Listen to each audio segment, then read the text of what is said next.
I normally start all interviews with a prayer. Do you want to do a prayer? No. Not really. I don't believe in God. In a day, you can feel 10 different emotions. Yeah. And you can feel happy at 9 a.m, sad at midday, happy again at 3, sad when you go to bed, happy the Sometimes next I morning. do that all in like a minute. Happiness is not a destination. Fucking shit being a grown-up sometimes. It can be, yes, but life is horrible Yes. sometimes. Yeah. And there's inevitabilities of you're going to have to do boring stuff. Yeah. You're going to have to pay some bills. Your heart is going to be broken and you will die. And Yeah. your favourite people will get ill and they will die. The only thing you can do to counteract that is try and find pockets of fun and enjoyment and laughter wherever you can. There's no formal way to start this. We'll just begin talking. Okay. I normally start all interviews with a prayer. Do you want to do a prayer? No. Not really. I don't believe in God. No, I feel like it would be. Okay, let's do a prayer. An atheist prayer. I want to pray for all podcasters everywhere. Yep. We are a dying breed. They're... Welcome to Happy Place. Thank you, Greg. I'm so excited. I'm so excited to be here. It's your publication day today. So Ridiculous. First of all, massive congratulations. Thank It feels you. a bit like a birthday and a wedding and all the things in one day, doesn't it? Yeah, we had a little friends and family gathering last night, and it felt too overwhelming, and I started panicking. Did you? Yeah. Is that the usual reaction to joy? Panic? Well, it was just too. It was actually too much. Just a lot. I actually felt a bit embarrassed. Did you? Yeah, it was just too much. It was because it felt a bit. Well, I don't know.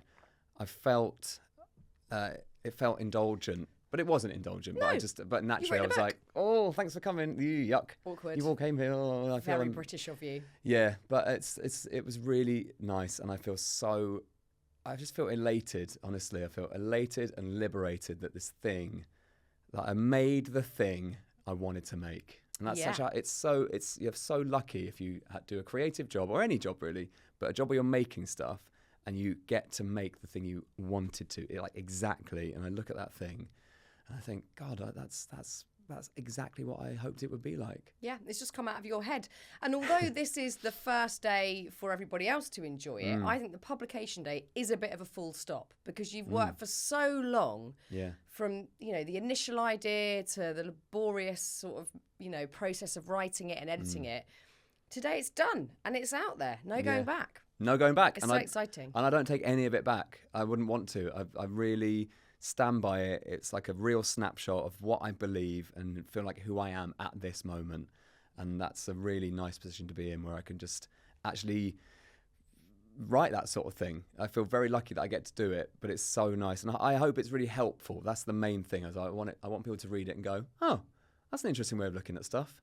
Or, yeah, I hadn't really thought of that. Or, that's just funny. Hopefully people find it funny mainly. That's because the sort of the conception of the idea for you was looking at childhood and how as we turn into adults, we all become, most of us become very serious and life is very serious and we have to think of things seriously and we want to also be taken seriously. That becomes very important. People must take me seriously. And actually you're saying, wait, we need to claw back some of the fun and the carefree attitude. And so you kind of want people to look at that too. That's interesting. I hadn't thought of that in terms of people wanting to be taken seriously. I think I want to be taken less seriously as I get older. I think maybe when you're jostling position in whatever job you try and get in your 20s, maybe early 20s, to make your mark and like, I want to leave a mark on the world.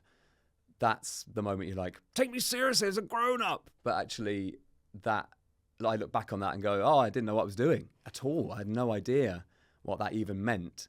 Whereas now I've got a much better perspective on what am I trying to do? What am I trying to say? What do I want people to take from my radio shows or the things I write or the things I put online? What do I want? I want to try and add. I want to try and add something instead of maybe take something out of the world, I guess. Yeah. I think that was the change that I probably went through. Like a lot of people go through in their early to mid 30s, maybe they're like, oh, maybe it's not what the world can do for me. It's what I could maybe try and do for the world, and not in too much of a grandiose way, but I've got this platform of speaking to lots of people on the radio of like, oh, when I started, it was like, I must take this job, take the opportunity. Like, I'm amazing, I'm on Radio 1. Whereas now it's more, I've got this amazing job where I can just try and make people laugh, make their morning better. And obviously I get a lot out of that. But yeah, it's a funny one, that book. It's taken about 2 years to properly coalesce. And I started by writing slightly silly chapters about how much I hate going to weddings abroad, or things that I just hate going to weddings. Yeah, we just hate leaving the house. Yeah, but weddings are so long. They are long. And also you never get to see the people that you're going to the wedding of because they're busy. And sometimes people put you next to someone you don't know. I can't think of anything I'd rather not do than go to a wedding. Well, this is it. It's the joy of your choice. You're allowed to just go, actually, I love you and I'm not going to your wedding. But I do love you. And that's I true. tend to go and then just think, I don't want to be here. Just slag them off under their breath. Yeah, correct. Yeah, your dress looks beautiful. It's fucking boring. But they're just so long. Yeah, the book started with that and a series of silly chapters about my thoughts on the world and growing up and marriage and kids and all the rest of it. And then I realised I sat with it because I didn't quite have the proper sort of the narrative arc, and I wanted them to all link somehow. And then I thought about a moment when I was 10, when my love of silly stuff really sort of took hold, which is when I went and saw the Chocolate Brothers. I went and saw the Chocolate Brothers. They've not been mentioned on Happy Place before, which Why not? seems absurd because they're happy content. They created the Happy Place. For me, for you, and sure. for many people, you must have gone home from school and watched Chocovision. Of course, I loved them. But that would have informed what you went on to do. Like you are very fun and you love silly stuff. Yes, that's why we became friends. It's not exactly the same reference point as you. Brothers. But you're not custard pies. No, but you are really fun and like you like having a nice time. I love having fun. And you made a career out of doing interesting, fun stuff. Yeah. And so the Chocolate Brothers, when I met them when I was 10 with my nan at Weymouth Pavilion, and I queued up for a photograph with them, and they signed the photograph and said, "To Gregory," full name, "all the best for the future." And that was my favourite thing ever. I met my first famous people, and I remember my nan saying, "That's a weird thing to say to a kid. All the best for the future." Because it is like the sort of thing you say to Anne from accounts. Yeah, exactly. Like, right, I can't. Like, so good. Fuck All off, best. Anne. Yeah. All the best for the future. And I thought that's a great title actually. And I start the book when I'm age 10 with my whole life in front of me. What happens? What happens to me next?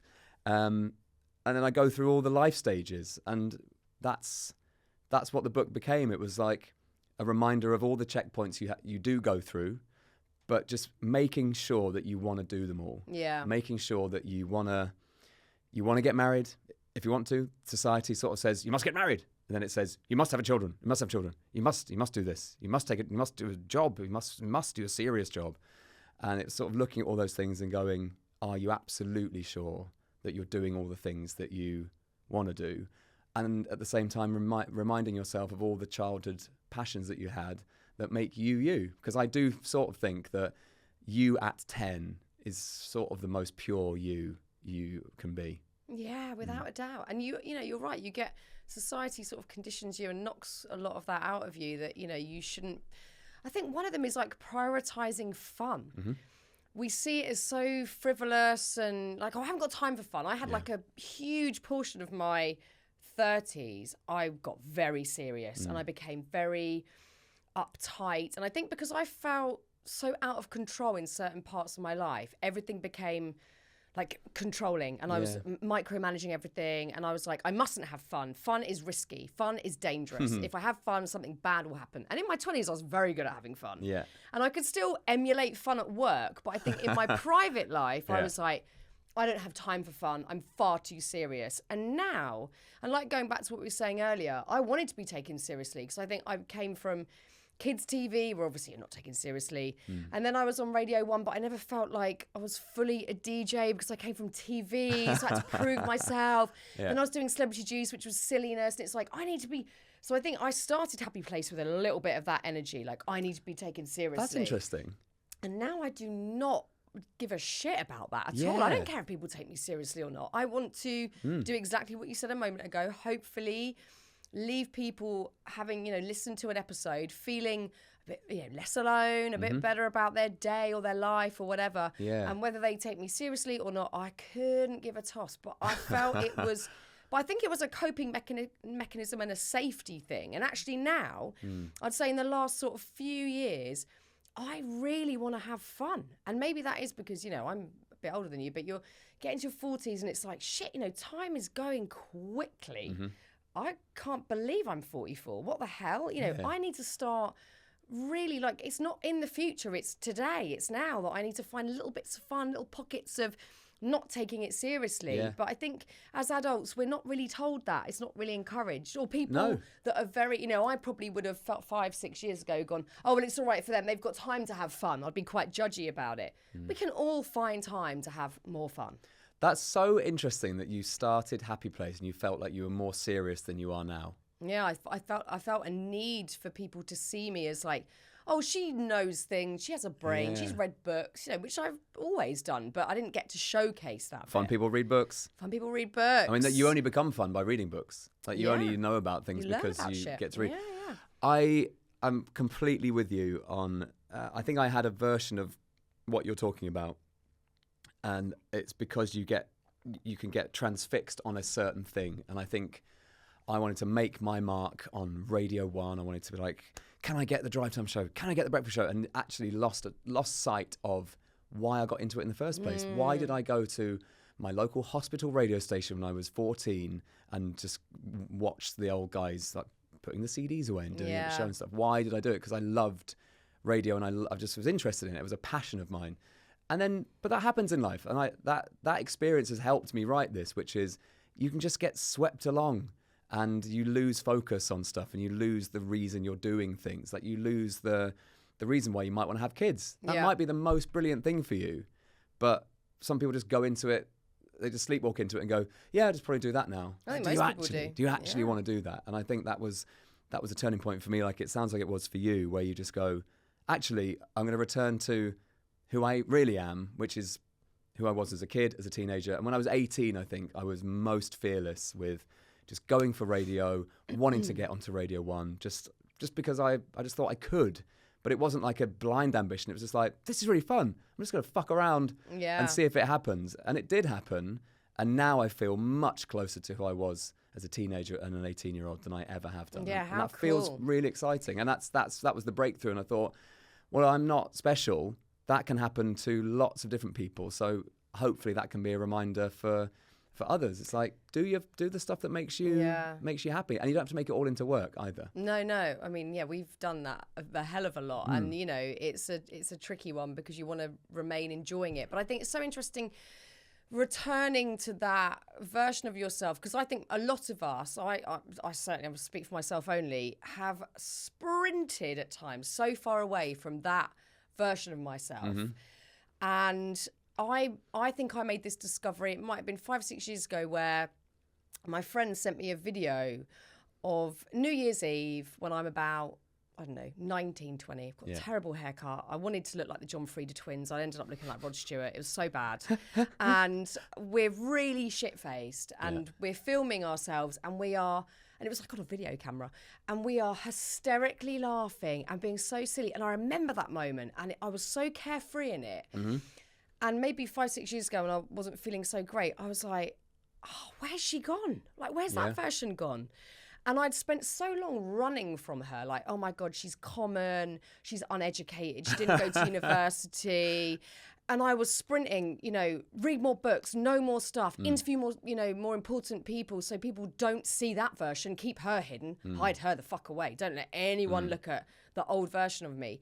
And then I got to a point where I was like, yeah, but by doing that, I've lost all the good bits. I've lost the fun, the carefree, the like silliness, the bit that likes making people laugh. That's all died a bit. So it's quite a tricky thing to then start to recover that version of yourself, because you've got to look at the bits that you don't like, that you're a bit embarrassed about. And I learned a hell of a lot about you reading this book. We've known each other for, wait for it, 18 years. I worked that out today. Yeah. You started in 2007. I did. I've known you for 18 years. That's amazing. Absurd. It's a great long time, though. It is, but there's still stuff I learned about you in this book, like that you love fire engines. Didn't know that. Love fire engines. But also, I don't shout about that. It's not like, if I'm 21 joining Radio 1 and trying to impress Fearne Cotton, we're like, a couple of things about me: love music, love radio, love fire engines. Like, that wasn't going to work, was it? I find it endearing at this point now. I don't think you would have done that. It might not have worked back then. Because a 21-year-old me was like, there's a chance here. There's a chance that I could get off of Fearne Cotton. Gregory? Well, of course. No, I'm 21. I'm like working at the same place that Fearne Cotton's at. So obviously I'm going to be like trying to impress you. Look, we were. I'm red. Well, like a fire engine. We like fire engine. It's your lucky day. Like a lovely Dennis. I've got really hot. But look, but that's. I'm a menopausal woman. We instantly established a brother or sister relationship, which sadly. Yeah. But what the fuck was I even talking about? Well, you were talking about returning to that former you. But what I would say about that. No, I remember where I was. Go on, carry on. What I would say about that is that you do need to try stuff out. I think that's part of what your 20s and your 30s should be. And you're supposed to make horrible mistakes. You're supposed to regret decisions. You're supposed to look back in horror and go, what was I doing? I treated them so badly. Yeah. That is all, unfortunately, part of it. But as long as you can be aware of that and go, okay, well, let me pick those fun bits that I loved about me, my ambition or my fearlessness or whatever it might be, or just my pure love of going to a gig or doing a radio show or just listening to the radio. If you can pick those best bits now that you're a bit older and a bit smarter, you can pick those best bits and go, all right, well, leave all the awful stuff. Yeah. But pick the essence of you, which is like still bubbling away somewhere. Because you've got to mess up and you've got to try stuff and you've got to fall in and out of love and break people's hearts and have your heart broken all the time. That's part of life. But the whole point is that you can, with hindsight, you can cherry pick all the best bits, hopefully. Yeah, exactly. And I guess it's about not necessarily completely burying those bits of yourself or memories that you don't like. It's trying to find, it doesn't have to be comfort, but like a level of acceptance. Like, yeah, I messed up, or yeah, I was a bit stupid there, or whatever it is, but not continuously berate yourself. It's a fine line. One thing I didn't know about you was that your name isn't Greg James. I know. You must have known that. No. Wow, there you go. Didn't know. That's crazy. It's fun, isn't it? And it is fun. But again, you tell the story about how, the name Greg James just kind of, all of a sudden you were on Radio 1. It was like, okay, I'm called Greg James. This is my name now. But bits of your story like that, is that kind of like a bit icky to look back at? Like, oh my God, there's this bit people don't know about me? I thought it was. And then I wrote the chapter about student radio. That we had to fill out a form, which was basically, what's your name? What's your show going to be like? And you submit it, and you could do a demo and then get the show. And the guy was the sort of station manager. But he was like a senior. He was in the. I'll do that again. Sorry. I'm sorry, my brain just malfunctioned. You've done a lot of talking. A lot of talking today. Hang on. What happened was, I was trying to get a show on my student radio station, and this guy called Big Dave, huge guy, Big Dave, invited me into the radio station on Freshers Week and said, "Come and do a show. Fill this form out. What's your show going to be?" And I thought, these are my people. These are the nerds. These are the radio nerds. Yeah. Like a bunch of virgins. This is great. These are my people. But I was the cool one out of that lot. And they're still my good mates now. And I filled out the form, and I remember it. Dave was there going, yeah, maybe do a DJ name, because Greg Millwood is not. I don't think it's as good as Greg James. I think that's a great Radio 1 name. It's so strong. I was always obsessed with Radio 1, so it was like Scott Mills. You could hear the ident as you were writing it down. Radio 1, Greg James, Scott Mills, Sarah Cox, Fearne Cotton. It was much better than Greg Millwood. And of course, it would have been fine. I've totally overthought it. Yeah. But I think there was a bit of me that was like, I'm just going to try a new thing out. Yeah. And that was me trying the ultimate new thing out. And I've been him, Greg James, more than I've been the other guy for ages. And it's kind of funny now, and I like it. And it's there was a time when I was like, people must never know. This is my big secret. But if that's your big secret, you need some fucking better secrets. Yeah, exactly. I'm much happier just talking about it now. Yeah. And that's it. It's really fun. I like having the delineation between the two. It's fun. It feels like I've been playing a role. Like it's your sort of Sasha Fierce. I am Sasha Fierce. You are Sasha Fierce. Yeah. I mean, it's remarkable when you sort of read your story, going from that moment of finding student radio, loving it, to then you being chosen to be a Radio 1 DJ. If you love radio, Radio 1 is the goal. Like, that's where you want to be.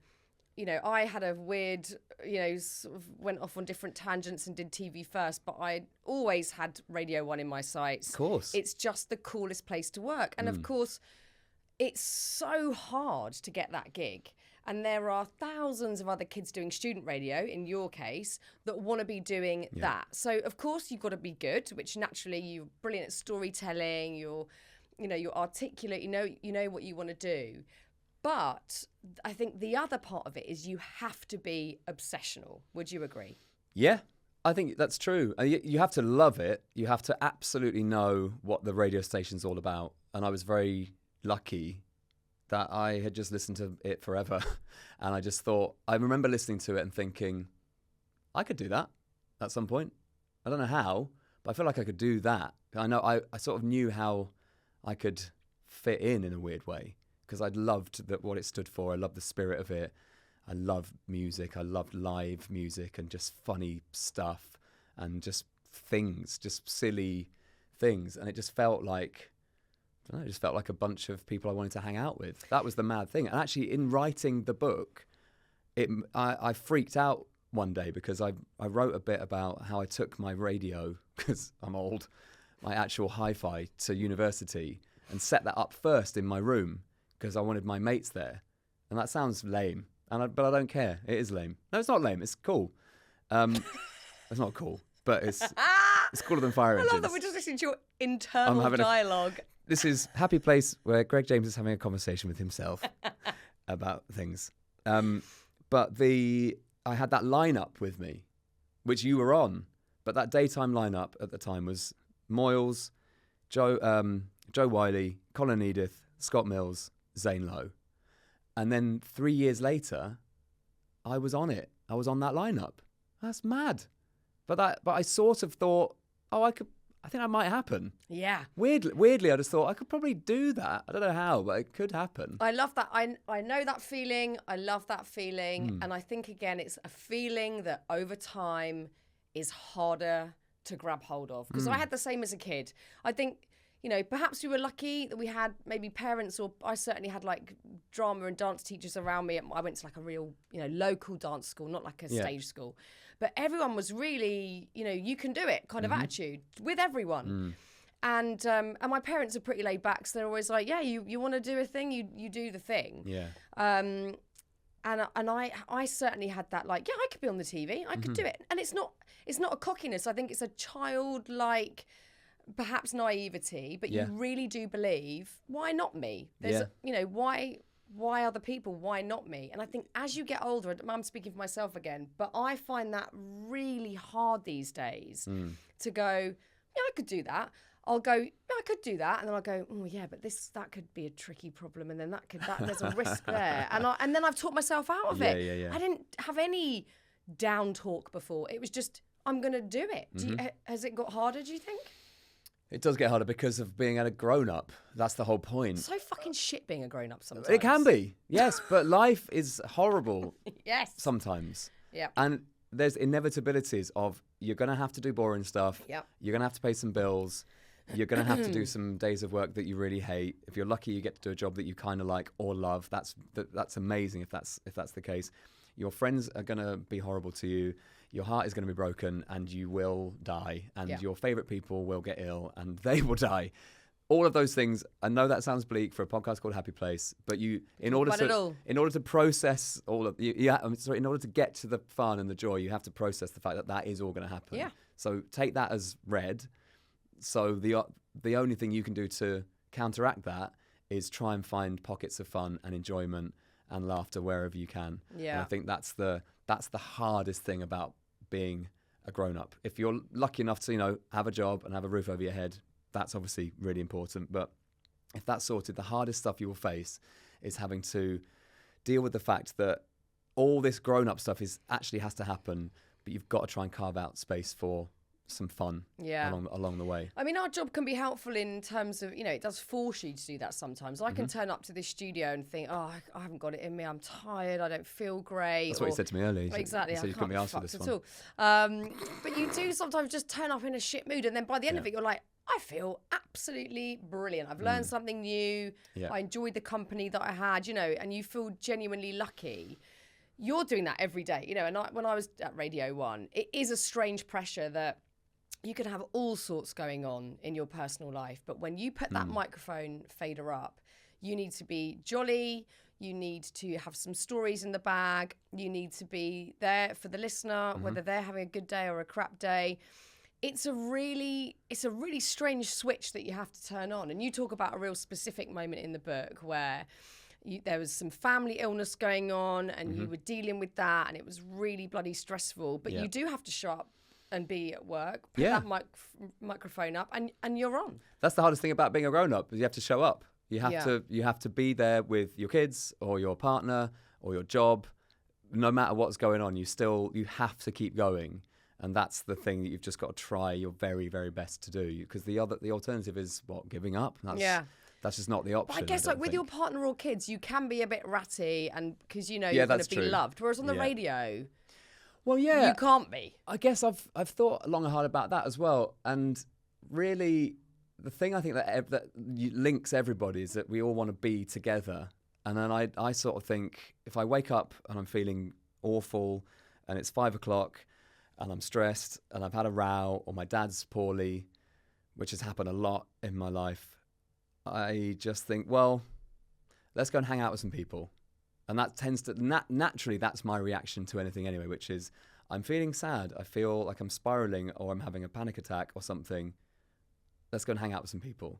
So I'd always call a friend, or I'd always speak to Bella, or in my case, go on the radio.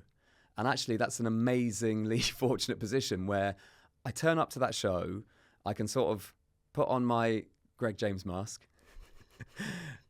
which is even more handsome than this one. It just slots over this one, and go, right, who wants a laugh? And everyone wants to have a laugh. And so actually that completely takes me out of myself, takes me out of reality for a little bit, and I forget about all the troubles because people just want to have a nice time. They want to have a laugh. They want to be united, no matter what their belief system is, what their politics is. Just they want to have a nice time, and if I can help facilitate that and be the ringleader, that brings me a lot of joy. And I genuinely wouldn't be still doing that show if I didn't get that out of it. Yeah. It's one of those jobs that is a massive sort of privilege to do, well paid, yes, but I would not do it if I didn't want to do it. I don't think you can. I don't think you can. You're right. You can't pretend to want to do that breakfast show. You can't. And 7 years, I would have been found out. I think someone would have gone, that's an act. Yeah. You actually cannot pretend. You can't for 3 hours. It's too tiring. You'd be exhausted. But you also just have to be in it. And I'm totally in that world. And I really, really love the Radio 1 listeners. I think they're so funny. And we've just got this lovely, that relationship has been built over, for a lot of them, more than 10, as you said, 18 years ago I started there. So there will be a few people still listening then, but there'll be so many new listeners. But over numbers of years, you just build up that sort of rapport, and they get some of the in-jokes, and they know bits about my life, and I know the listeners, and sort of you meet them at various things. And it's a really amazing gang, and I love being, not even in the centre of it really, but just I like facilitating it and being like, you've got a funny story. Come and make everyone laugh. I think that's such a fun role that I found for myself, which is not like, I'm the funniest person here. Listen to how funny I am. Listen to my show. It's more like, I mean, yes, I am funny, but here are some even funnier stories, like silly bits that have come up, or how about this meme, or how about this pop star who fell over on stage, or whatever it might be. I love being the ringleader of stupid stuff. It is. There's no job like it. It's so brilliantly weird. And, I felt similar, when I was at Radio 1, you do have this wonderful rapport. I've taken some to Radio 2 because old. But it is so intimate. And, you're in people's cars, in their workplace. They, like we've said, they could be going through anything, and you're there alongside them constantly. But alongside that amazing privilege and that, it's exhilarating, it's alive. You're reacting to whatever's going on in the world, in the studio, in the listeners' lives. There is an immense amount of pressure to not go wrong. And we're humans, we're not robots. And, the propensity to mess up, you're on the cusp of it constantly, saying the wrong thing, stuttering, swearing, farting, there was, being clumsy. Like that's terrifying. It is, yeah. But I do also think there's a sort of sickness that I quite like that. Do you? I used to, and I don't now. Do you not? I still love that it can all go tits up, and I don't know what that is. But tits up is fun. I agree. I love it when things. Yeah. But the exactly the moment where you say something that you can't come back from terrifies me. Yeah. And you're a good person. I'm a good person. We don't want to upset anyone. It's a given that we don't want to say the wrong thing. But of course, if you're at the pub with your mates or whatever, I know it's not the same, but you might say something you think, oh, I've really upset my friend. I didn't mean to piss them off there. I just said it was a bit clumsy how that came out or whatever. That is career-ending stuff. And that's what has stopped me from wanting to do live TV or radio. I'm not in the place where I'd want to do it at the moment. TV is an interesting one. I was doing a TV thing the other day. The Grand Designs podcast with Kevin MacLeod. But they had I was amazed when we were recording it, they had a lawyer listening to everything we were saying. Wow. Pre-recorded, not going out for like 2 weeks. What's that lady doing over there? Keeps sort of interrupting and going, can you just retake that? And they're like, oh, that's the lawyer. She's sitting here listening to every word. I went, interesting that we don't have that on live radio. Live. And there's no script. There's no. We're just saying stuff. Speaking. And the callers are live, and the guests are there, and it's amazing. I think, but that's also what makes radio so good. Yeah. That's what makes it must listen, because there's so much shit you can listen to all the time. You could be going to work and watch a Marvel film on your phone, which was to cost $200 million to make, and yet people are still wanting to switch on to the radio, and it's partly that I think that it's live and dangerous. But yeah, I mean, that is exhilarating. There was a guy who played sex noises down the phone to me when we were trying to do a feature a couple of years ago, and that cancelled the feature. Right. So I said, "Hello, Lewis." He played like the thing that goes down the phone. Oh, for fuck's sake! There was so you do get certain bits like that. So good. But I don't know. I guess it's the same reason I don't swear. I swear loads in real life, as do you. As do I. Potty mouth. But you can just turn it off. Yeah, you do sort of. I don't know what that is. Maybe it's professionalism. It could be. But yeah, it is stressful a bit that way. But I think the thing that I would never moan about, although this might now sound like a moan, is that it is that sort of job. The job of the breakfast show is all consuming, and I think about it all day, every day. And that's what you have to do. And that is not a moan, but that is what it takes to make sure it's good every day. And that was always my aim, was to go, this needs to be good every day. I can't roll up hungover, because it's just me and the listeners, and it'll be obvious. There's no sidekick to sort of help me out. And I guess it takes a toll on your friendships a bit, because you're sort of bound to be at home winding down or asleep or preparing for a thing, and my marriage, actually, because I remember when I got married to Bella, I said, so obviously this is my dream, I've got to do my dream job, we just got married, and I was like, it'll be a couple of years, and then it's 7 years. Like, I'm nearly about to die of old age. It's hilarious. I'm still doing it, but I miss sitting up with her and chatting and not being stressed or thinking about what questions I'm going to ask The Rock tomorrow. Yeah. And also finding some animal news and preparing for unpopular opinion, which are all great problems to have. But those sorts of jobs, because they're every day, it's pretty unique, I think, in the media landscape, where you're doing this mad live thing every single morning, and it's got the biggest stars in the world and a big spotlight on you and all that kind of stuff. I realise the weight of that, so I do take it really seriously, but inevitably things in my real life do fall by the wayside. It's kind of amazed that I managed to be able to do write that book, because I carved out proper time. But really, I wrote a load of stuff about, I probably do too much work, I should prioritise my friends, while writing a book on my weekends and my holidays, while not seeing my friends. So there's a huge irony alarm going off. But yeah, it's hard. Do you mind, because I've thought about this a lot, do you mind being a bit of a workaholic. I don't anymore. I think that it gets a bad press being a workaholic. You know, people tell you constantly you should like relax more or whatever. Yeah. I really, really like working. Yeah. I love it. And I'm constantly, if I get anywhere near, I've sort of plateaued a bit there. I'm just letting myself never coast, but I'm like, I'm quite comfy. I know what I'm doing. I think this is not okay. This is not good enough. You need a new challenge. You need to be a bit more sort of worried and scared about what you're doing. Yeah. And I'll think of something else to scare the shit out of me. Yeah. And I love it. I don't care that I'm a bit of a workaholic. I'll always make time for my kids. Yeah. Obviously, I want to be a present mum and have social life and all that stuff. But I love working. But it's the passion of the thing that you like, probably, like making the thing. It's not, I like all of it. You like all of it. I like getting up and doing emails straight away. Like, I kind of like all of it.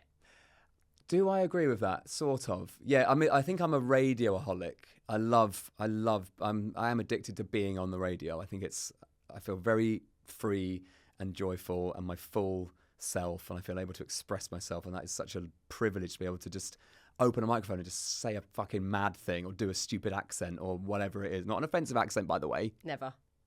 A silly accent. You know, mimicking a pop star, for example. Exactly. Does that worry you then about what comes after the breakfast show? Sort of, but I've stopped myself from thinking about it. It did used to. I think 2 years in to the breakfast show, I thought, God, now what? Because I think there was a bit of time where I went, all right, I've done that now. But I didn't even scratch the surface. I had 2 years, 3 years, I hadn't even scratched the surface. Then the pandemic turned up and it reframed the show. I got loads better at doing it. I understood the listeners way more. I understood radio to this new level. I was like, oh my God, I knew it was amazing, but I didn't realize quite what it can do to people's days and like be a lifeline, be a source of companionship and all that stuff. So I think I'm a workaholic in the sense that I get a lot of joy from my work, but I would happily sit on my arse all day for a bit, I think. Would you? Yeah, I think so. I'm quite good on holiday now. Like if I've got 2 weeks off, you're not hearing from me. I'm dead. Yeah, really. But I know what you mean. I get the itch and I go, but that does give me a lot of stuff. It gives me a lot of joy and I love connecting to people and stuff. So I do understand what you mean in terms of it's a lovely job to have, isn't it? And you think, well, what else could I do? Lucky. But that's just your curiosity, I think. That is quite childlike in a sense. Yeah, definitely. Just to go, what else is there? Yeah, but that's a lovely. What else? What else? But what a nice state to be in. I think that's a really nice state to exist in. I think I've probably worried about it disproportionately because sometimes I think for women it's like you should be at home more, or you should, and there's that kind of pressure and. It's always sort of a juggle and you're always knackered, but one that I love. I really love.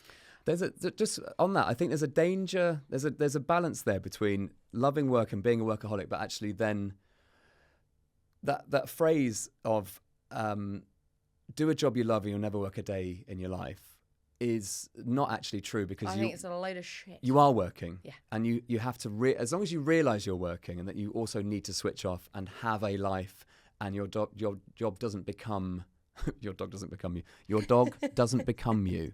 My dog has become me. Got onto your dog my yet. dog has become me. Or I've become my dog. But your job isn't you. You are not your job. I'm not the radio and breakfast show host in my life. That's not, I mean, that is a thing that I do.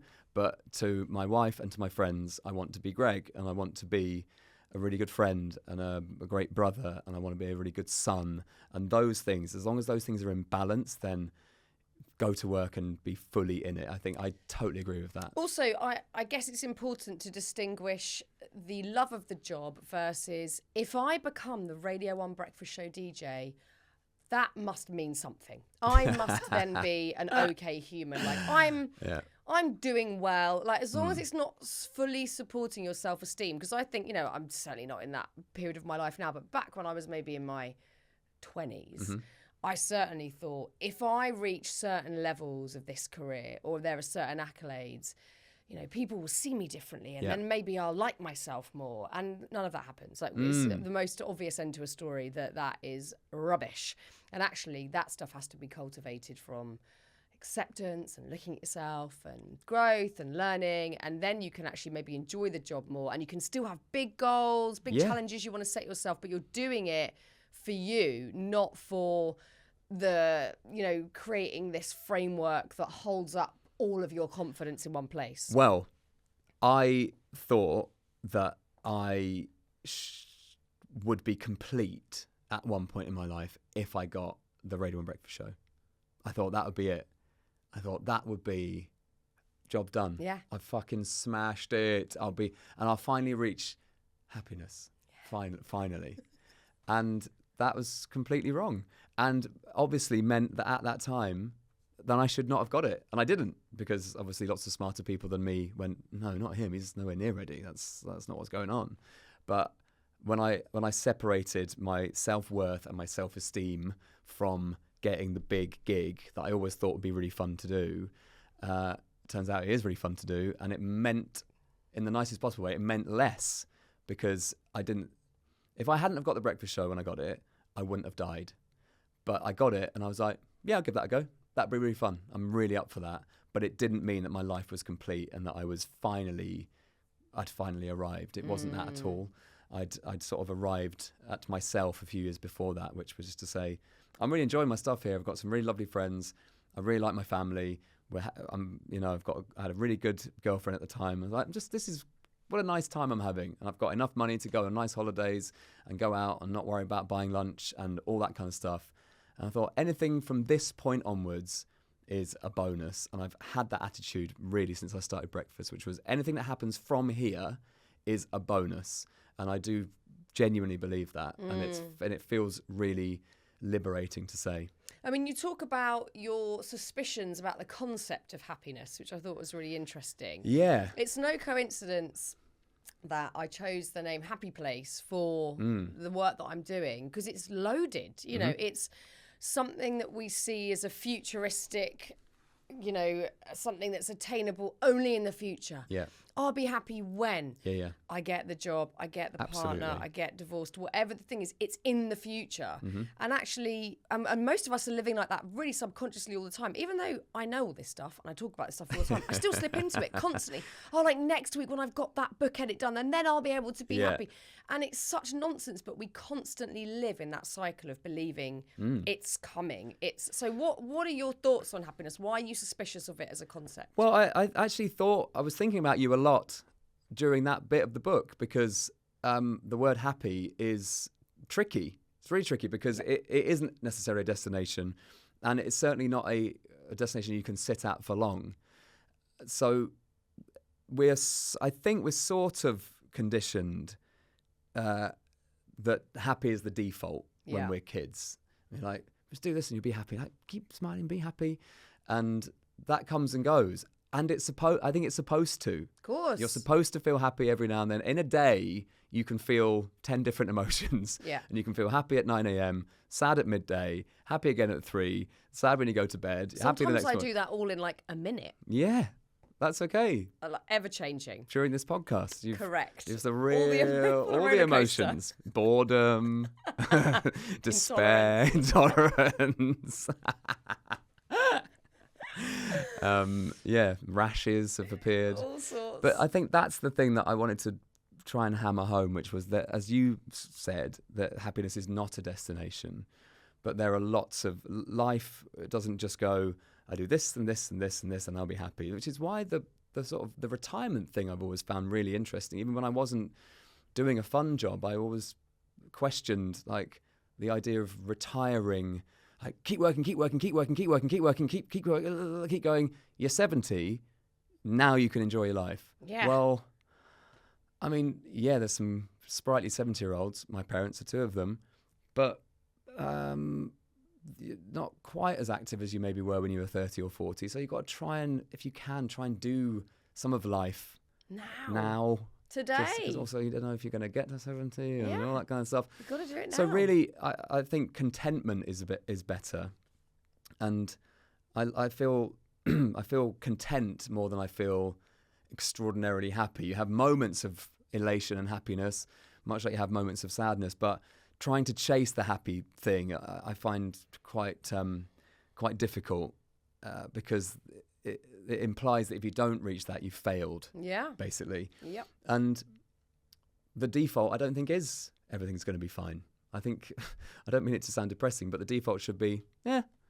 And if you get above the line, it's great. And if you're down below, you haven't gone too far down below and you're not sort of on the floor, you just go, well, that was a bad day. What are the things that I can do to make myself feel better? Okay, I'm going to go for a run, or I'm going to go and see my mate, or I'm going to go and have a pint. Because it is all the simple stuff, isn't it? And it's such a fucking cliche, but it is true that, you know, we do pin happiness on what we see, and our culture has changed so greatly, even in the last 10 years, as to what we're seeing and how we're seeing it. So we're so much more exposed to people who are living extraordinary lives, and therefore we assume, oh, the mark is now higher than I thought it was. I've got to do this to be happy. I've got to go on the swanky 5-star holiday where you're in the Maldives and you've got a floating plate of fruit in front of you.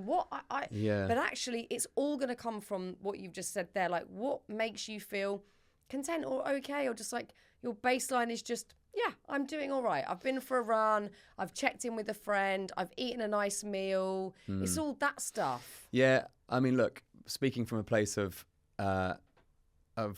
earning good money and having a good job, it would be disingenuous to say that having some money doesn't improve your life, because absolutely a level of money means that you can live okay, feed yourself, house yourself, all those things. I totally get that, and I would never be the guy preaching from, you know, my position. But it's not necessarily it's not about those the grand gestures in life that you get your happiness from, I don't think. And I had a realization when writing about my mum, and when we used to do a long journey to school. There was a period of about 2 or 3 years when we lived miles away from, basically we couldn't move house, but my dad had to move schools because he was a teacher, and so the school was miles away from the house, and it was like an hour and a half commute.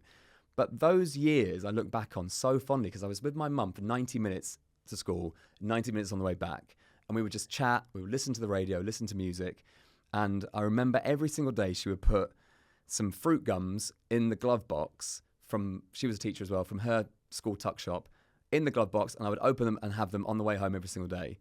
And I remember that just as vividly. Well, actually, I remember that way more than all the presents I got at Christmas, all the presents I got at birthday, all the holidays that we went on. I remember that more. So I think we're skewed from what we see and what we hear about people's mad celebrity shiny lives, that really there's a real beauty in the mundane and the ordinary and just the run-of-the-mill interactions with people that we tend to forget about because we're chasing the big car, the big job, the bigger house, the nicer clothes, the new games console, whatever it might be. And obviously those things have their place if that's your thing, but I really do think that we're missing a trick with the human connection thing, which is actually the most joy you can get sometimes from your day is not treating yourself to a new pair of shoes or a handbag or whatever. But that wasn't pointed at you. But lovely shoes, by the way. Oh, Adidas. But actually those interactions, going for a glass of wine with your mate or calling them up and just having a gossip and talking about your debauched night the other night or the horrible boy that you've slept with or whatever it might be. Those are the bits that keep us ticking over as humans more than ridiculous amounts of money and showing off and stuff. I agree. I mean, my happiest moment in the week at the moment is Tuesday night watching Bake Off with my kids. Nice. I am so happy. Yeah. Just sat there. I always have to get a snack because it makes you super hungry watching Bake Off. We're all, putting our own little lines of commentary together for who we think. So, that is it. That is the happiest bit of my week. And I love it. I look forward to it. And I enjoy every minute of it. Yeah. I mean, it seems like writing the book has also given you an insight into your own mental health experiences, whether they were yours or people that you are related to, that perhaps there wasn't the wording for it when we were growing up. You say when you were a kid, you'd be in class feeling a bit funny and like the room was all going a bit fizzy. Yeah. And you would now define that as a panic attack. Yeah, I completely forgot about that until I started writing about it. I remember I was in Mr. Penny's history class and I zoned out. But everything just became really big and zoomed in and everything was sort of pulsing. And my ears were going, boof, boof, boof, boof, boof. And I just felt like, I don't know what was going on, but I was just a scared, lost 12-year-old, 13-year-old, however old I was. And I just thought I was a freak. and didn't tell anyone, obviously, because that would mean, I don't know, what was happening to me. Yeah. Am I weird? But obviously not. And I guess it was a panic attack or some sort of anxiety attack or something. Yeah, the language wasn't around, and there was no one really to talk to about that. And do you ever get them now? I haven't had them for a long time. I used to get really nervous before any big interview with a guest, but that seems to have stopped now. I think just by doing them and by realizing you don't die. And that they're just people. And it's just people, and it's just people trying to flog their shit movie. Invariably. That's it. Or people trying to flog their shit book. Case in point. It's not shit. It's the best book in the world. I haven't had those sorts of things for a long time. I'm very, very lucky with my brain. And Bella reminds me this a lot of the time. She's like, I can't believe how mentally stable you are. I'm like, yeah, considering the job I do and the things that I have to do. And your dad's mental health has not and my dad, yeah, so that we didn't have the language stable. for that at all. My dad's brain has been a puzzle for him, I guess, his whole life, but he wouldn't have really known what was going on. And it was actually when he had to step back from teaching when he was 50, because of ill health and depression, but he had a heart problem and still has huge heart problems. And actually he's got to have surgery again soon, which is worrying, very worrying. But yeah, I mean, that's a whole thing that's been present in my life. So those are the things you have to, you have to go through your life and do your stuff without going, oh my God, my dad. But yeah, he had huge problems with depression and still does. It comes and goes in waves, I think. And just the thing is, now we talk about it and we have great conversations about it. And he okayed everything that I put in the book about it, because I think it will help lots of people, and it will help maybe break open the barriers if you've got a friend or a family member or a brother, sister, mum, dad who suffer as well, just to go, no shame. Yeah. No shame here. This totally not your fault. Yep. And doesn't mean your brain's bad. Nope. Just means that it's maybe not your friend at the moment. And it also does not define you. No. This is not defining who you are. You are not a depressed person. Your brain is just not helping you out at the moment. And it's been really good to talk to him about it and to work that through. And I think he's probably looked back through the rest of his life and gone, yeah, I would have been suffering from this the whole time, but it wasn't until a big life moment happened, as in the job went away, that he went, oh, I'm nothing now, because a lot of my self-worth was put on the job and providing for the family and all the rest of it. So I don't come at this book with no experience of difficult situations, but I do think there are lessons to be learnt from how my dad was, and thought, oh my God, that's it, life over at 50, because what am I without my job? And so I've always kept that in my head of like, well, you're loads of things. Everyone is loads of things without their job. A job is just, sort of bending down to your paymasters to a certain extent. But society doesn't, give you a pat on the back for being kind or thoughtful or inquisitive or all the qualities that we have. But it doesn't, does it? The first thing you say when you meet someone is, what do you do? I know. And you talk about this when you speak to listeners on the radio show. It's a funny one, that, isn't it? I'm conflicted over that, because equally it's a quick shorthand. But it's interesting. I like it. Can be really interesting. Yeah. Can be really interesting as well. But we are obsessed by that above anything else. Yeah, that's true. Yeah, you're right, and that's part of the. This is the whole thing, isn't it? These are societal pressures of like, you're nothing unless you get a good job.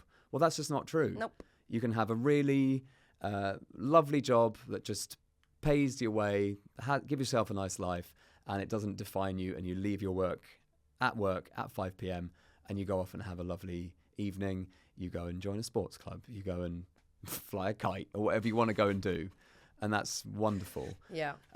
But if you put too much on anything, it's like if you put too much on your relationship, if you put too much on one particular thing and then suddenly that's gone, what you're left with. So you do have to make sure you've got good, sort of just a good spread of stuff in your life, and you are not, I keep saying it, but and I'm maybe convincing myself, you are not your job, because it will go. There'll be a period of time where I will be washed up and not on the Radio and Breakfast Show. We'll both be doing panto, mate. And that's fine. Bring that on. Bring it on. I could go and hang out with Paul Chuckle. Do you know what? I've got my backup plan, always. You know, because I've definitely had points where I've thought, I can't do this anymore. Mm-hmm. I'm out. The pressure's too much. I don't want people thinking they know who I am or gossiping, talking shit about me. Yeah. My constant is, I'm going to start a cat sanctuary. Right. You could do a dog one. I think everyone's got one of them. Yeah. It's either, I don't think I could do a dog sanctuary.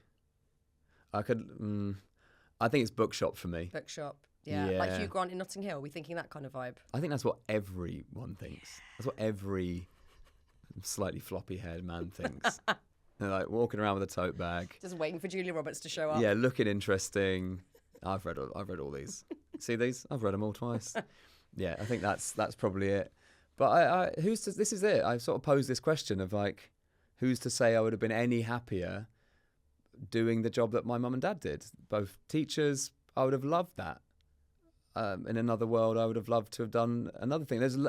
I think there are loads of different lives you could have had and can still have. Can still, yeah. That's the other thing. And as much as I don't mean this to be an attack on Bella, there are lots of, and the same for me, like there are lots of people that we could have fallen in love with and got married to. In fact, she did get married to someone else before me. You know, there are lots of people that you can end up with. There are lots of friends you can find. So it's kind of, a lot of it is chance and a lot of it is random. So you might as well enjoy the ones that you're enjoying at that moment. Too right. Yeah. And there can always be a new chapter. Always. I love a new chapter. Yeah. Love it. Before we round things off, please, Gregory Millwood, where is your happy place? Are you trying to get rid of me now, by the way? Or is this... This is like my polite wrap-up. No, but is this a normal part of the show where you'd get rid of me, or are you bored? Yeah, no. We've actually sort of surpassed the hour, which Have we? Yeah. I pay by the hour, do I, for this? Yeah. It's like therapy. Right. So I will be invoicing you afterwards. Okay. Where is your happy place? Doesn't have to be literal. I think it's walking around with Bella and Barney after a long day. That's it. Yeah. Yeah, it is. We have to force ourselves to do it sometimes because she'll be stressed or I'll be tired or it's like, I have to go and take the dog for a walk. And then we go, no, we've got this mad creature living in our house who just wants to live. I've learnt so much of that fucking stupid dog. I love how much you talk about it. I've learnt so much about joy from him. He's got 3 bionic legs, which has cost thousands. Please buy the book. I need it. Yeah. He's got a bad knee. He's got 2 bad knees. He did his ACL on both legs. That's what my producer Anushka's done. Nightmare. Well, let me send him to the super vet. Let me send her to the super vet. Okay, what, to Noel? Yeah, to Noel. Okay. Right, so Noel Fitzpatrick sorted Barney out. Yeah, he is the best bionic vet out there. But world class. Barney wakes up every day and just wants to play with us. Yeah. He just wants to wrestle with me every day. He wakes me up on a weekend by just doing that on my head with his nose. Why are you asleep? Boring. He's like, come on. And if I don't wake up, he starts hitting me over the head with his paw. And I'm like, oh my God. But he's undeniably fun. Yeah. And I go, all right then, let's go. Let's go. And he reminds me, I never thought that I'd be best friends with a dog, by the way. I never saw that for me. I was always like, oh, it's nice that you got your little dog. Yeah, you fucking cute. Weirdo. All right. And now I'm dog man. You're a dog person. And I love hanging out with him. And he's just always wiggling around and like, let's go for a walk. Even if he's tired, he's like, let's go swimming. Yeah. And that's my happy place is all walking around the block with Bella and I'm holding a glass of wine like Rihanna. Yes. That's my fave. I love it. It feels so reckless, doesn't it, doing that? Although we are allowed in the UK to walk around the streets with alcohol, it's like, I've got a wine glass. Yeah. This is reckless. I'm in my pajamas. I'm holding a wine glass. I'm drinking wine whilst we're just walking around, just chatting, just downloading the day, de-stressing. Yeah. I'd say that would be it. Oh, so lovely. I really laughed when you were telling the story about you were trying to pick up a dog shit and Barney's pulling you on, and you actually said out loud, what's going on here? What's going on? But that's another thing. I mean, I guess it's similar to kids, and like they ground you and they humble you. Yeah. And, you know, for a teenage kid, their parents, even if they're pop stars or very successful presenters, authors. Oh, Rex thinks I'm an absolute moron. Yeah. Right. Like, hugely. Yeah. I will, you know, he's about to become a teenager in the new year. Terrifying. Right. That is terrifying. And I'm deeply trying to impress him, telling him things, explaining what I do. That might be one of the reasons that I don't want kids. It's because I'm like, I don't want a teenager to bring me back down to size. But it's even more than that. It's like they reject you, and you think, how can this be? I was going to be the one mum that wasn't going to be rejected by the teenager, and in real time, it's happening. Well, let me tell you this. I won't be rejected by my kids because I'm not going to have any. Okay? So fuck you. Cut. Scene. Done. That's a perfect end note. Greg.